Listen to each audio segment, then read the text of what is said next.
الثقوب السوداء هو مصطلح علمي لأجسام موجودة في الفضاء الخارجي، كتلتها عالية جدا ولكن حجمها صغير، وبالتالي كثافتها برضه عالية جدا، لدرجة إن الفراغات البينية ما بين الجزيئات تكاد تكون شبه منعدمة، وبالتالي قوة الجذب فيها عالية جدا، لدرجة إن الضوء وفوتونات الضوء على الرغم إن هي عندها أسرع سرعة في الكون ما بتقدرش حتى إن هي تهرب من قوة الجذب بتاعة الثقب الأسود، وعشان كده سموه بالأسود.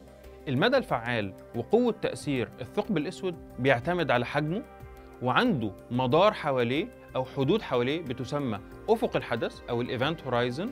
لو في أي جسم دخل في الحدود دي مش هيقدر يهرب من قوة الجذب الهائلة بتاعة الثقب الأسود. فكرة الثقب الأسود بدأت تظهر ما بين العلماء في سنة 1783، ولكن ما كانش فيه أي تأصيل علمي ليها لغاية لما أينشتاين في 1971 بدأ يجهز نظريته النسبية. لو حبينا نعمل ثقب أسود على الأرض يا ترى نعمله إزاي؟ لو عرفت أجيب جسم زي الكرة الأرضية وأصغره وحافظ على كتلته لدرجة إن هو يبقى في قد حجم كرة البينج بونج، أنا كده عملت ثقب أسود، كتلة عالية جدا ولكن في حجم صغير. الثقوب السوداء يا ترى بتحصل إزاي في الفضاء؟ الثقوب السوداء ما هي إلا عبارة عن بقايا نجوم متوفت.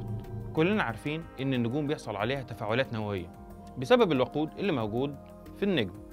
لو افترضنا إن عندنا نجم كتلته مرة ونص كتلة الشمس بتاعتنا والتفاعلات النووية اللي عليه توقفت، إيه اللي ممكن يحصل؟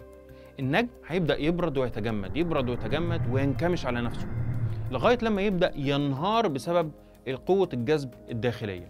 لما يبدأ ينهار على نفسه هيتحول إلى نجم نيتروني نتيجة للاندماج النيتروني اللي حصل. النجم النيتروني في حالة غير مستقرة، وبالتالي ممكن يكتسب أي كتلة من المواد المحيطة بيه، ولو حصل إن هو اكتسب أي كتلة من المواد المحيطة بيه ممكن ينهار على نفسه أكتر ويتحول إلى ثقب أسود.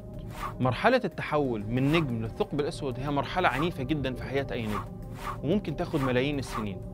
وطبعا الثقب الأسود هو فعلا شيء مدمر في الكون، ولكن الطريف في الموضوع إن العلماء في السنين اللي فاتوا اكتشفوا إن في ثقب أسود كبير جدا وهائل في منتصف مجرة درب التبانة، يعني المجرة اللي احنا عايشين فيها. يا ترى هل في يوم من الأيام الثقب ده هيكتسب كتلة زيادة ويبتلع كل المجرة ولا لأ؟